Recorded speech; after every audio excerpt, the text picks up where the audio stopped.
Hi everyone, welcome back to my YouTube channel. Today I got one more interesting use case for you and one of the most important charts that try to help you to understand what is the root cause of anything that helps can be driven by the Pareto chart. What exactly a Pareto chart it is, how we can create in Power BI. Let's get started. So the first of all, we need to understand why we need this kind of a chart.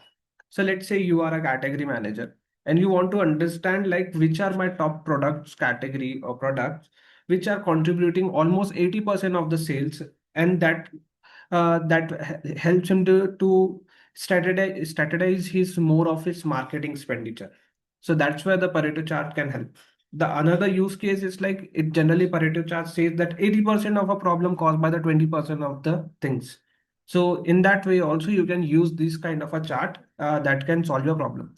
So according to the business use cases, you can use the Pareto chart. So here we will demonstrate you how you can create a Pareto chart and what are the important things that you should be taking care of while creating a Pareto chart.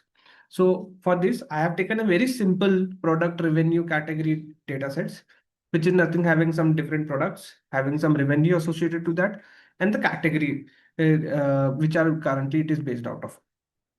Now I have just created a line cluster and the line column charts here. And now it will get start to the Pareto chart. Now think in this way. Pareto chart shows you the maximum amount of sales coming from which products. So which product is like first we have to rank it. So what kind of a rank we need to create it? Let's see. So for that, first it's a very basic measure that we need to create is your total revenue, which can be leveraged by the other. Now let's create a new measure called product rank. How we can create it? It's a very simple. I have created multiple videos on that also. You can also refer to that, but if you want, you can uh, see this. So I will select, oops, my bad, rank X and what all we need. So we need to get all the product categories. And for all the product categories, to rank them, we need the total revenue. Once we have the total revenue, uh, we need we need what kind of a rank we need in descending order. So if I just select this thing, so what we have done till now, it's like this. For a given product category, based on my total revenue, can you give me in descending orders the product rank? So let's hit enter first this thing, and let's try to see how it looks like. So what I can do, I will just make it smaller. I will first create a table out of here, and in that, let me have my product, then my total revenue, and then my product rank. If you see, if I just sort it revenue by maximum to minima, iPhone has seen the first rank. That's why the product rank is rank 1. Now we have the rank. Now what else we need? We need a something called which shows you that okay, these are my 80% contributing factor. So for that 80% contributing factor, how we can do that? It's more of a, let's say, these are my top three cat products which are contributing almost 80% of my sales or revenue. So to attain that 80%, so this point rank 3, we should have the 80% or near to that. So what it directly signifies, we need something called cumulative kind of a thing. So cumulative revenue is something we are looking for. Now let's create another measure. Let me do it a bit smaller. Uh, Cumulative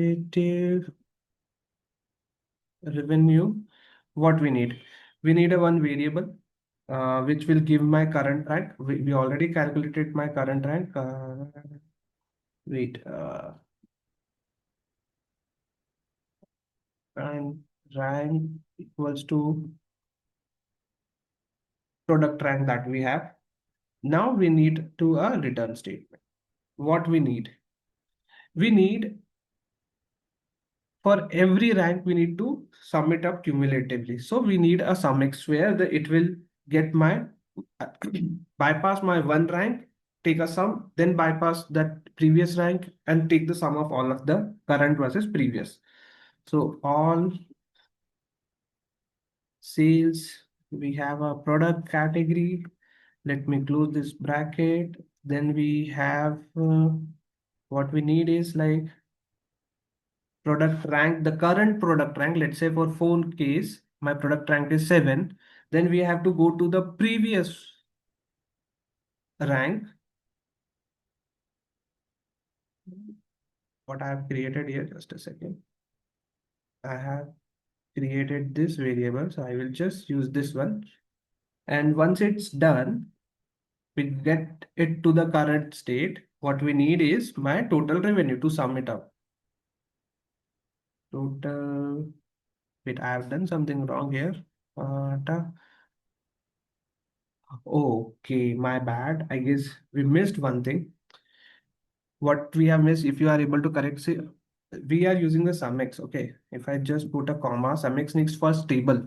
So table can only be getting if I apply filter. If I'm not applying a filter context to this, then we will miss the table. So what it will do first, it will go to rank one, get my product rank, and then get me the total. Total, it's like total revenue.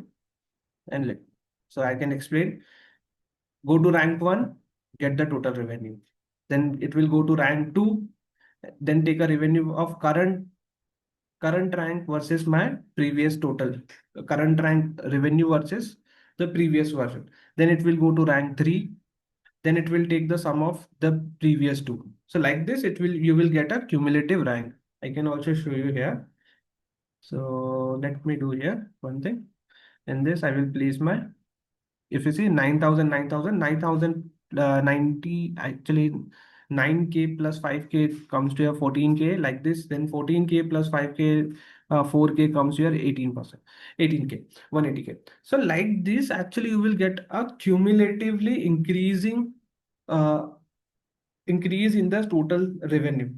Now, but one thing is missing is like we need to get a percentage. And percentage of what? We need to get a percentage of my total revenue, which is nothing but my here 235 divided by 900K, then 235 divided by 1400K. So like this, we need to create a one more measure. Now let's see. Let me create this. Sorry, my bad. Uh, Cumulative percentage, cumulative percentage here equals to, let me do this thing,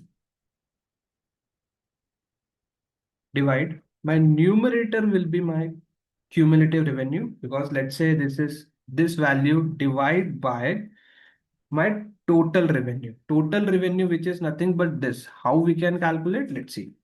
So for this, what we need is like calculate. Calculate again needs your different parameters. What are those? My total revenue. I need a calculate total revenue, since already a some expression.